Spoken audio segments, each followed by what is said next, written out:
Gibran Raka Buming Raka tidak memiliki ijazah SMA. Yang ada adalah ini keajaiban dunia yang ke-9. Nah, makanya saya bilang kalau ini setara dengan ijazah SMA atau SMK, bisa nggak kita pakai ini melamar pekerjaan? Ya. Bisa nggak ini kita pakai untuk masuk ke Universitas Indonesia atau nggak bisa? Ya, tapi ini hanya bisa dipakai untuk KPU. Minggu ini publik dikejutkan oleh kunjungan mantan Menteri Pemuda dan Olahraga Roy Suryo bersama Rismon Sianipar dan timnya ke kantor Kementerian Pendidikan Dasar dan Menengah, Kemendikdasmen. Mereka datang bukan sekadar untuk menyerahkan berkas, melainkan membawa tudingan serius.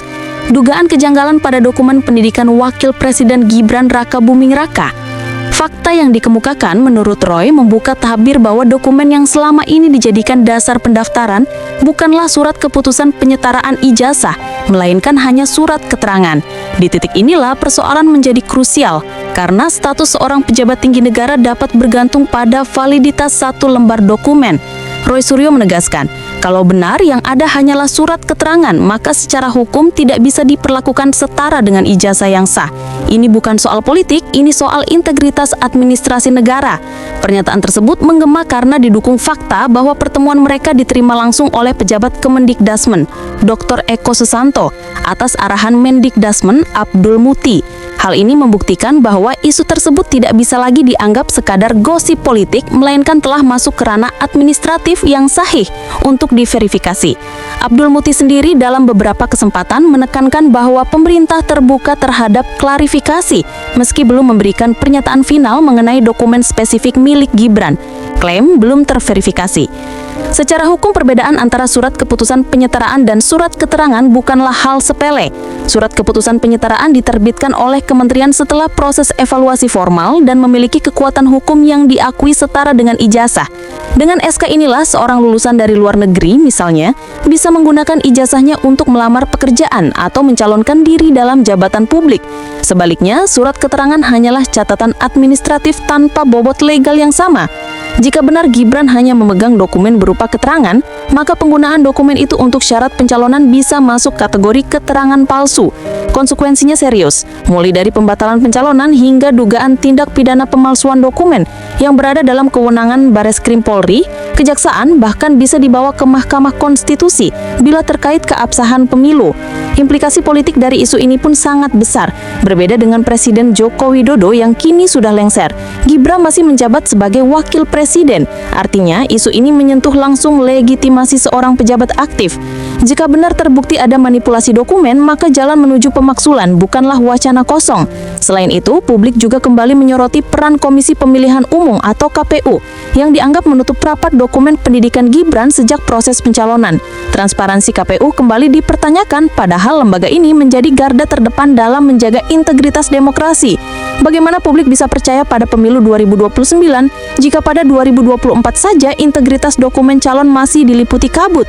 Kasus ini juga mengungkit isu etika publik. Seorang pejabat publik bukan sekadar pejabat administratif, melainkan simbol moral.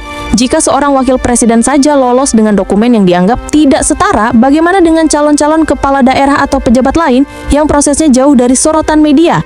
Dalam konteks yang lebih luas, publik juga menghubungkan hal ini dengan laporan harta kekayaan penyelenggara negara atau LHKPN. Bukan sekali dua kali masyarakat menyoroti kejanggalan dalam LHKPN para pejabat, mulai dari aset tak wajar hingga gratifikasi terselubung.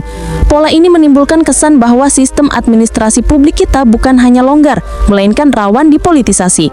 Indonesia tentu bukan satu-satunya negara yang menghadapi persoalan ini.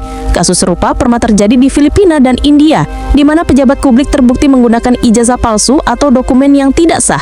Bedanya, di banyak negara, lembaga independen pendidikan atau komisi pemilu memiliki kewenangan penuh untuk mengaudit dan mengumumkan hasil investigasi secara terbuka. Transparansi menjadi kunci untuk menjaga legitimasi. Sementara itu, di Indonesia, kasus keabsahan ijazah pejabat bukan kali pertama. Sebelumnya, publik pernah ramai memperdebatkan ijazah Presiden Jokowi. Perbedaan utama kali ini adalah status dokumen yang memang diakui oleh pihak internal Kemendikdasmen sebagai surat keterangan, bukan SK penyetaraan. Melihat dinamika ini, ada setidaknya 4 rekomendasi kebijakan yang harus segera diambil. Pertama, audit administratif independen terhadap semua dokumen pencalonan pejabat publik, termasuk dokumen pendidikan.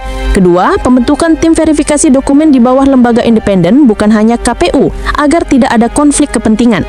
Ketiga, KPU harus membuka arsip dokumen pencalonan kepada publik untuk diperiksa, setidaknya dalam bentuk salinan resmi yang dilindungi hukum. Keempat, jika terbukti ada manipulasi, sanksi hukum harus ditegakkan tanpa pandang bulu, dan perlindungan harus diberikan kepada pihak-pihak yang berani melaporkan. Tanpa langkah konkret ini, kasus Gibran hanya akan menjadi drama politik musiman, bukan momentum perbaikan. Menutup opini ini, saya ingin menegaskan bahwa persoalan ini tidak bisa direduksi sebagai serangan politik terhadap keluarga Jokowi. Ini soal integritas negara hukum. Dalam 2 minggu ke depan, sidang mediasi terkait gugatan ijazah Gibran dijadwalkan kembali digelar. Klaim belum terverifikasi. Inilah momentum bagi pemerintah, KPU, dan lembaga hukum untuk membuktikan bahwa demokrasi Indonesia masih punya daya tahan terhadap manipulasi. Publik harus bersuara, menuntut transparansi, dan memastikan bahwa jabatan publik hanya bisa diduduki oleh mereka yang bersih dari cacat administrasi. Tanpa itu, kita hanya akan melahirkan generasi pemimpin yang legalitasnya rapuh dan demokrasi kita tinggal menunggu waktu.